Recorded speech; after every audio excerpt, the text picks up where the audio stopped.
Hi, guys, it's David, and welcome to another episode of Right Politics. Today, I wanted to talk about the electrical grid in Cuba and how the Cuban government runs everything when it comes to electronics and water and industry. So, there is absolutely no private electricity companies, and there are absolutely no private cell phone companies. So when you are a Cuban, you pay the electric bill to the government and you pay the water bill to the government. But they're so disorganized, they cannot run the country.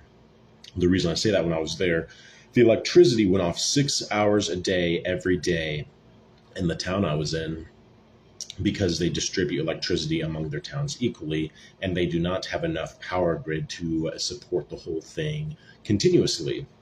So, like, I would be watching a movie with another person, and then the electricity would go out, and that's it, no more movie. A lot of these people do not have resources to cook without electricity, so they go without food when the electricity is completely dead. And that goes for most of Cuba. Hurricane Ian that just hit, the electricity was out for 3 days in the entire country. So when individual citizens of Cuba decided to go and protest, the government, which also owns the cell phone service, cut the cell phone service so that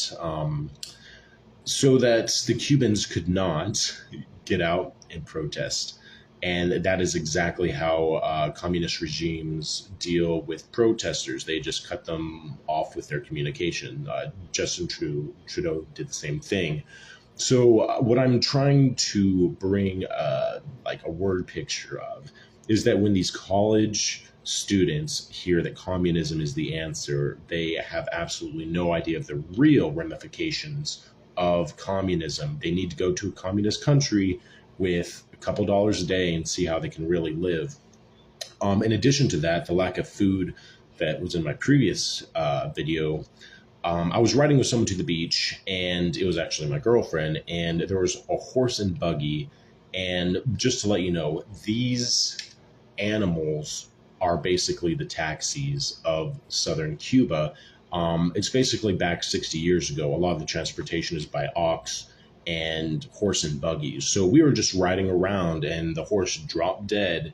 And my girlfriend said it was because there wasn't even food for the animals. So you would think that if the Cuban government actually was the kings of industry and they were providing for their people, which are Cubans, then they would actually buy some cows and raise the cows, milk the cows, and sell the milk to the people. In the same way, they would take all of that farmland in Cuba and grow crops and basically do agriculture to bring to the people. If they're really controlling the entire grid, that's what they would do, but they choose not to. And I used to say this, when I come back from a third world country, the greatest thing that I see when I return is a Walmart and a dollar store, because it has absolutely everything you could possibly want. There's so much choice. And if they were to actually open up the government to Dollar Trees and Dollar Generals, like that was actually getting deliveries from the United States, these countries would flourish because they would have basic necessities and they would not have to wait around for the government. And the government doesn't give handouts. You always hear about beans and rice and food coupons, and that doesn't happen.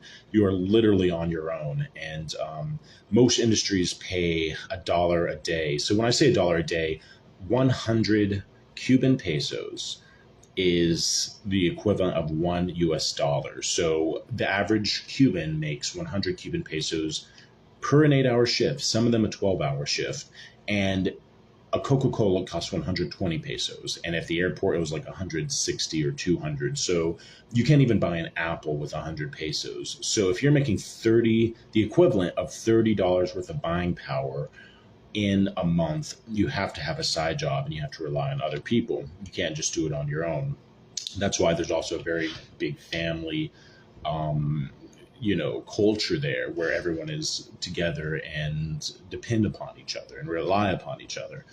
And it goes to show that it's not what it's cracked up to be. And it's not just because it is a, third world country, because there are more prosperous countries across the Caribbean, like the Bahamas, who have embraced capitalism, like Puerto Rico, that use the US dollar, where you can find frickin' McDonald's. So we have to be very careful that We understand that Cuba is an enemy of the United States, but communism is not the answer.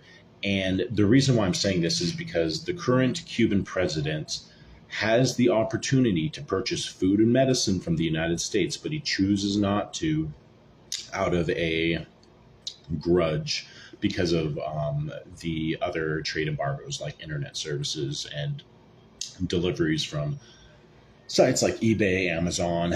So when they order from Europe, it's so expensive.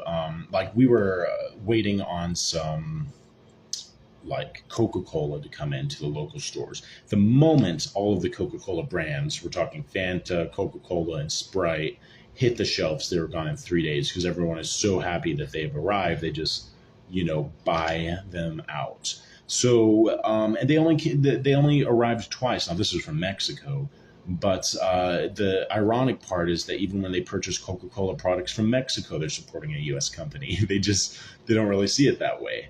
So, in addition to that, there's real hardship.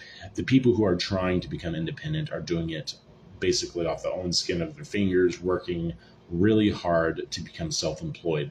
That's why if you ever go, stay at bed and breakfasts because the government allows citizens to have bed and breakfasts. So if you rent an Airbnb for $60 a night, the money goes directly to the Cuban people and not the Cuban government. And also you get the whole house, which is really cool. That's what I did when I was there. Yeah, so the next video, we'll cover a few more things, but I wanted to thank you guys for watching, and we'll see you on another episode of Right Politics.